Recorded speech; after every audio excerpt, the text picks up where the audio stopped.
Now, here's Chief Meteorologist Tony Petrarca with your live Pinpoint Doppler 12 Futurecast.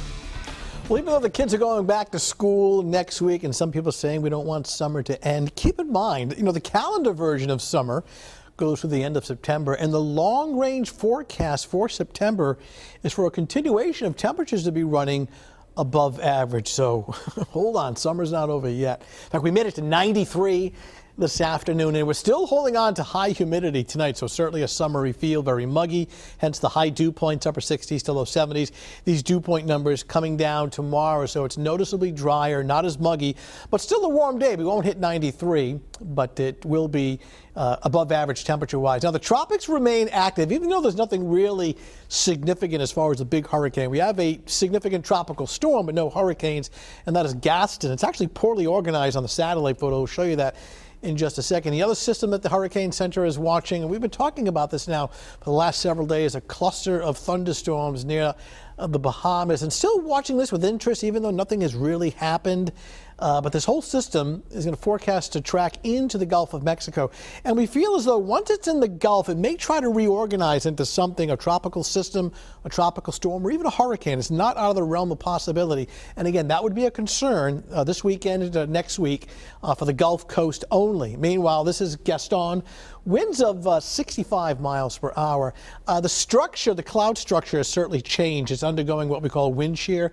So the winds are at 65. It's having a hard time reaching hurricane strength. However, as it moves into an environment that's more favorable for strengthening, it will become a hurricane, perhaps even a Category 2 storm. But notice the forecast track, the thinking hasn't really changed as the bend back into the central Atlantic, well away from any U.S. mainland areas along the East Coast, so no concern obviously with rain and wind.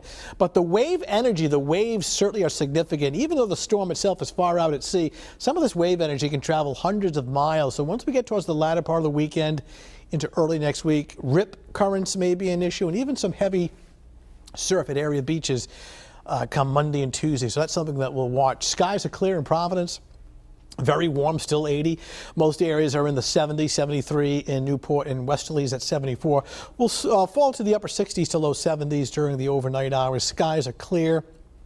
Cold front responsible for a couple of isolated showers today, sort of hung up along the coastline, but this will move offshore, and behind it, less humid, drier air working in overnight and especially on Saturday. So gorgeous day coming up tomorrow. Take a look at Futurecast. We'll walk you through it hour by hour, take you through the overnight. So by tomorrow morning, 7 a.m., it's already 77 degrees, so a warm start to the day, rapid warm up, temperatures running above average. We're going to top out in the upper 80s. We're thinking 86, 87 degrees, low 80s on the South Shore, another spectacular beach day.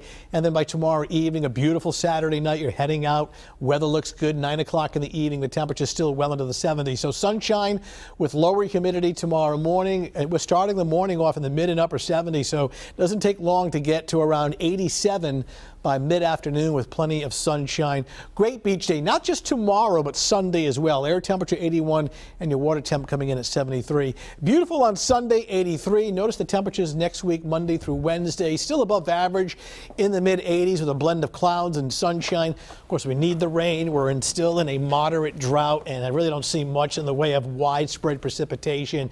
A cool down by the end of next week come Thursday and Friday. We need the rain. We're not getting it, but make the most of a beautiful weekend. Some people do actually take vacations the last couple of weeks of August, hoping for a nice stretch, and we've gotten it. And smaller crowds, too, and things like that, so It looks good. Okay. Thank you, Tony.